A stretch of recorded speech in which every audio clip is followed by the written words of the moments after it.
Welcome to Ciro's Corner. I am Ciro, and this is the debut episode. I'm very excited to be here. Today, we're going to be talking about 2024, and I'm going to be ranking my favorite EPs, demos, albums, and movies. The EPs and demos are going to be together, and that's what we're going to start with. My honorable mentions will include 5, then we'll have a top 5. Starting things off with our honorable mentions, we did have the Blinds demo. This was a really awesome, spooky rock and roll piece of music that was released in October, fit the Halloween theme, and it's on Bandcamp. I'll link it down below. Feature members of Hate Still Burns. The next demo we'll talk about on the honorable mentions, Streets of Hate's own Cross of Disbelief. Love this demo, really violent, super aggressive, and has a lot of Acacia Strain sound to it if you really like those type of vocals, and especially the guitar. And I absolutely do, which is why I really enjoyed it. Another project from Colin, he's a guitarist in this band, GIGAN, Animal Thugs Crime Scene Photos, incredible demo as well. Really cool to see End of One's vocalist make a return. And yeah, Beatles awesome. Shout out Gigan. Streets of Hate again. And then the next is going to be For Better or For Worse by Haywire.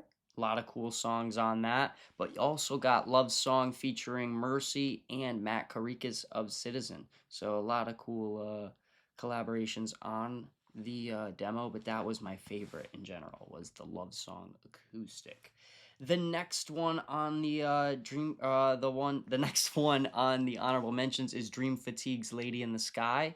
This is an incredible demo that really moved fast, but also gave a lot of new sound. And if you like Fleshwater, you like Vane, check it out. It's got their original drummer, Matt. And this is a really awesome collab with shoegaze and hardcore with definite nodes to electronic love as well. So that was the honorable mentions for best EP/demos. Coming in at number 5, we have Fatal Realms demo. If you like Mind Force, Mike Shaw, their guitarist, is the lead guitarist and lead vocalist. Low vocals, slow chuggy breakdowns, good music. My favorites are The Gift, Hammer of Hearsay featuring Cross of Disbelief, and Ancient Strength.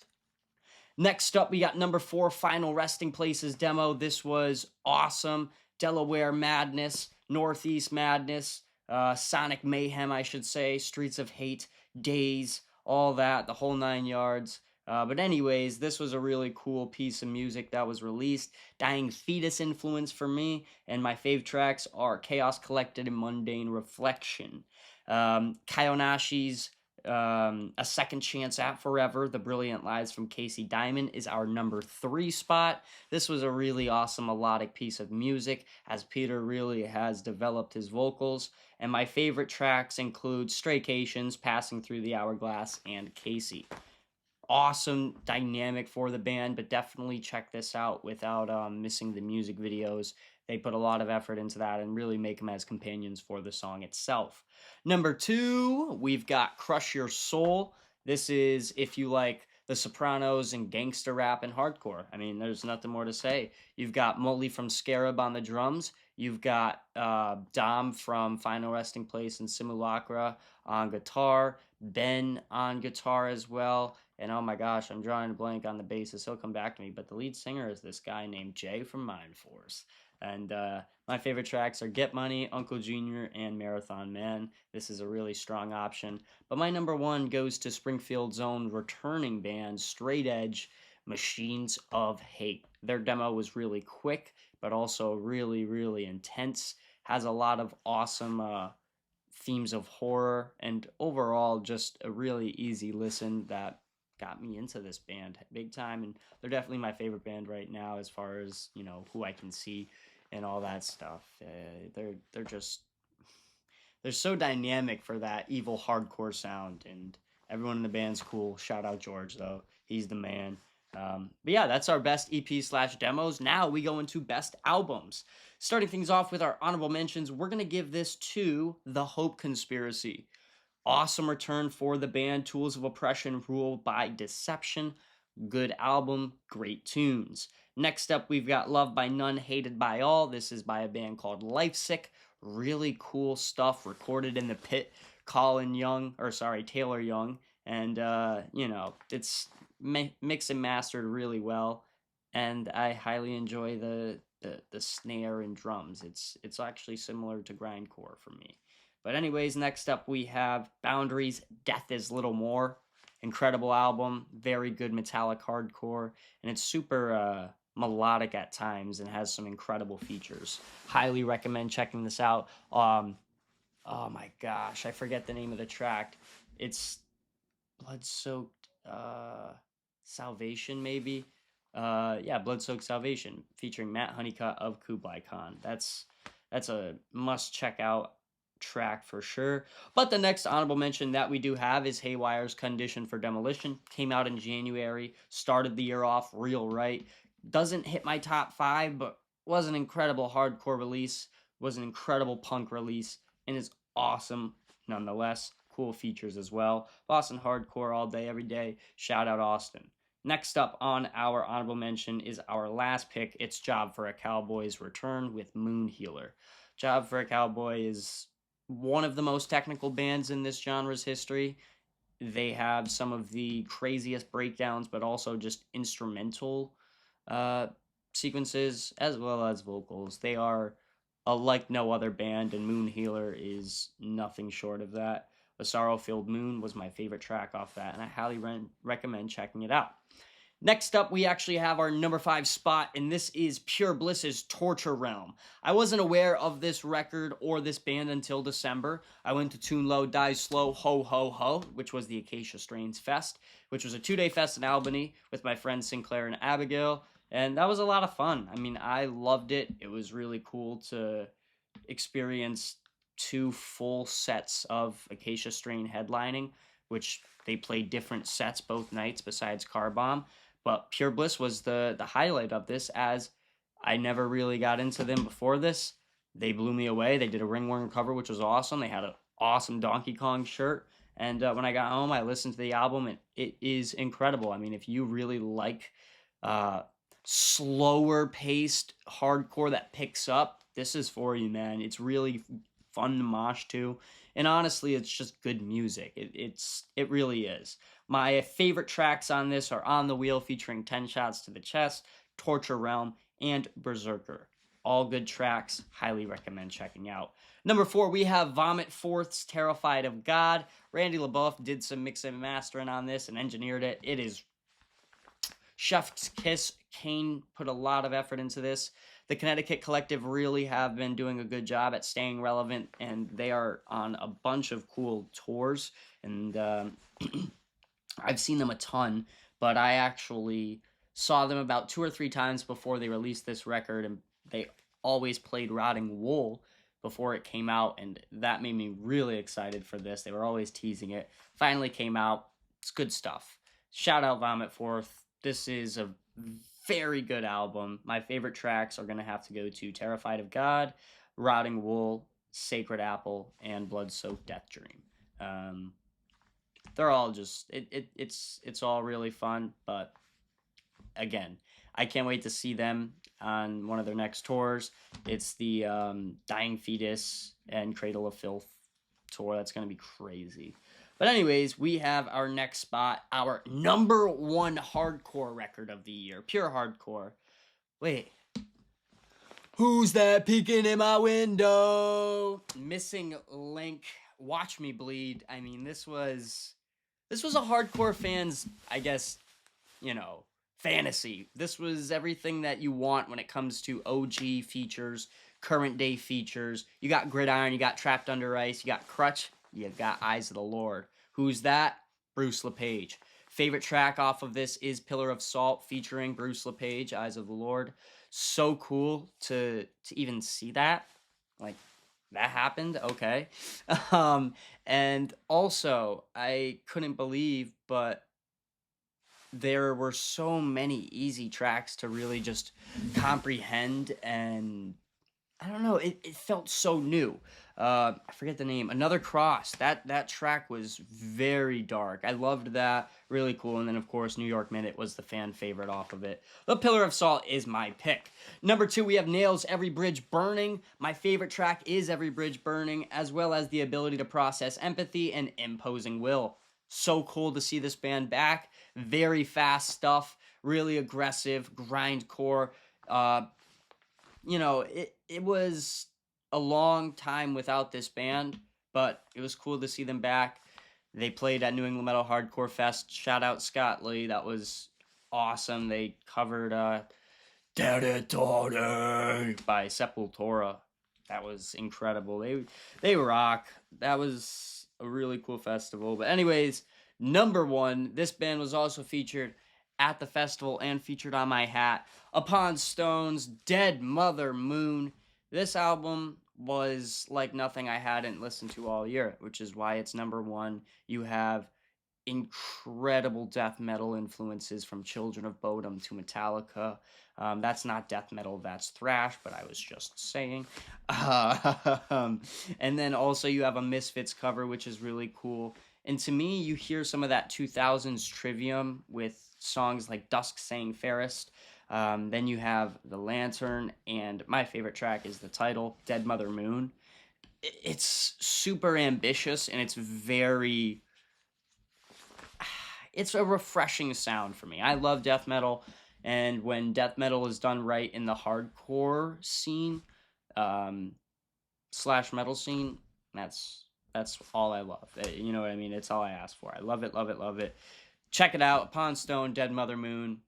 Shout out to all the guys in the band. I mean, it's so crazy to think that Xavier Wahlberg is the lead singer of that. That is the son of... Oh, he probably doesn't want anyone at that. Whatever.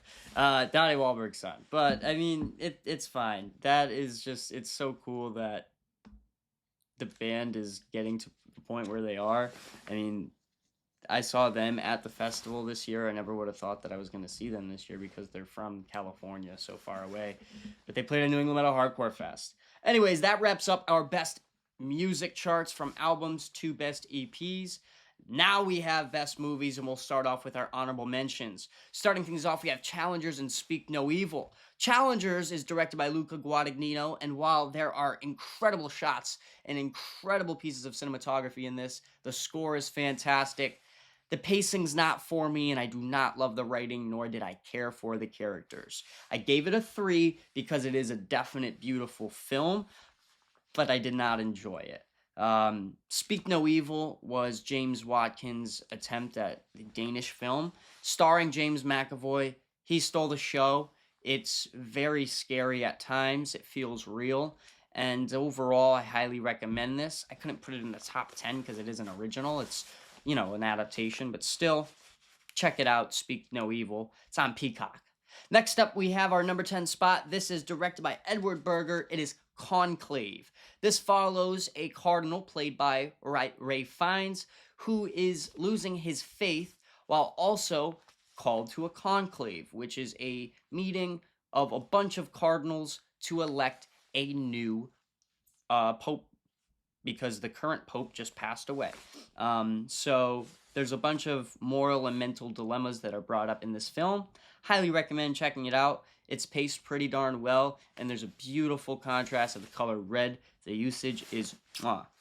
At number 9, we have Alien Romulus. This is directed by Fede Alvarez, and truthfully, this is a greatly paced sci-fi horror. It isn't the scariest, but it does have some pretty creepy scenes and some creepy monsters. I appreciate the acting, and I definitely liked how easygoing it was. It felt similar to the original Alien.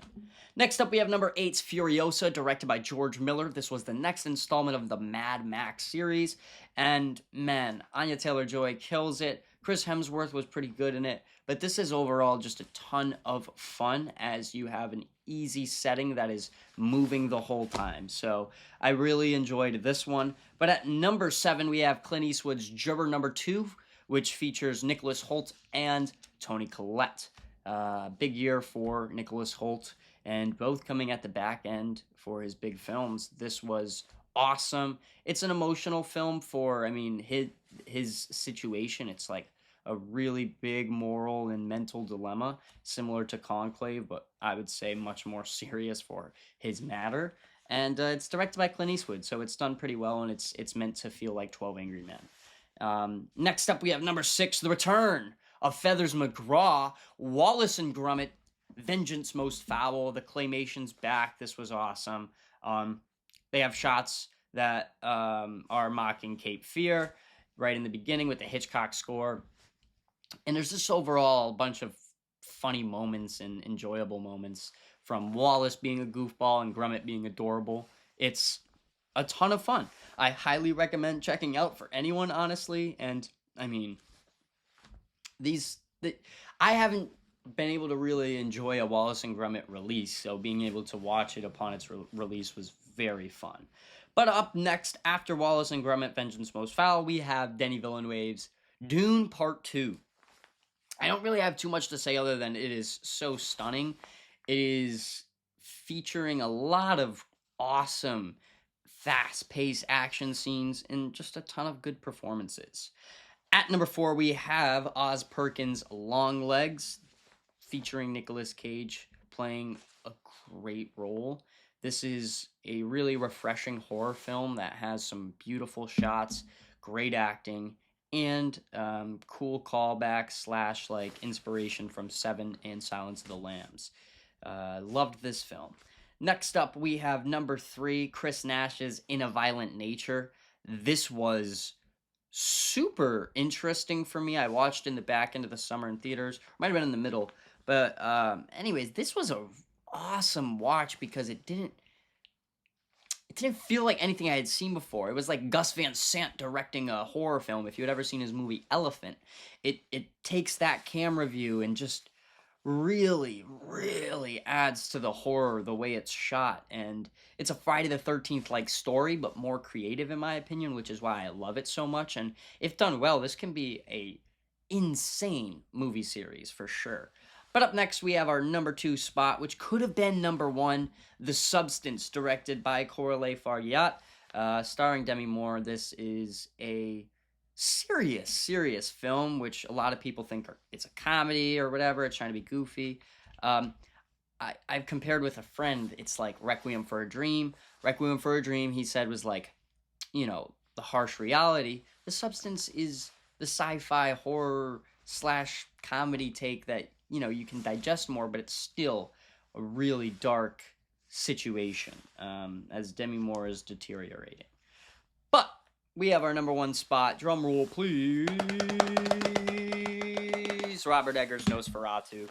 Came out on Christmas. Saw it the day after. This was a no-brainer for me after I had seen it. I saw The Substance and then started thinking.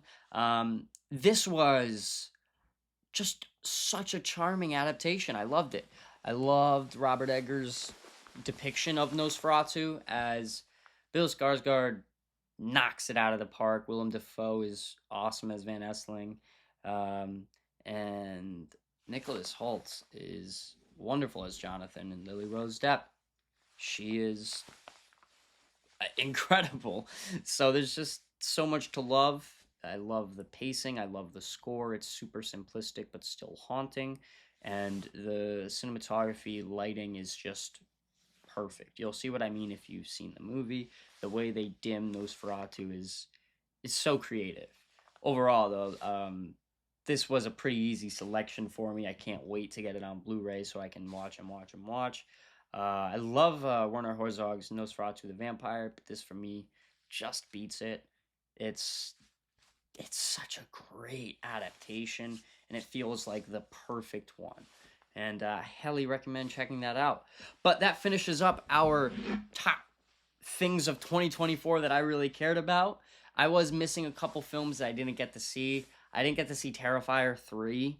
And there was one more that I really wanted to see that I didn't check out. But I didn't really think anything was going to come close to Nosferatu or The Substance, so it didn't feel necessary for the video. But that about wraps up our first episode of Ciro's Corner. Thank you for checking it out if you made it this far. Let me know what your top 5s are for the genres you care about, and let me know what you think about my opinions on that. Follow me on Letterboxd, follow me on Instagram. I'll get back to you if you have any questions or anything like that. But again, thank you for checking this out. We'll see you next time at Ciro's Corner.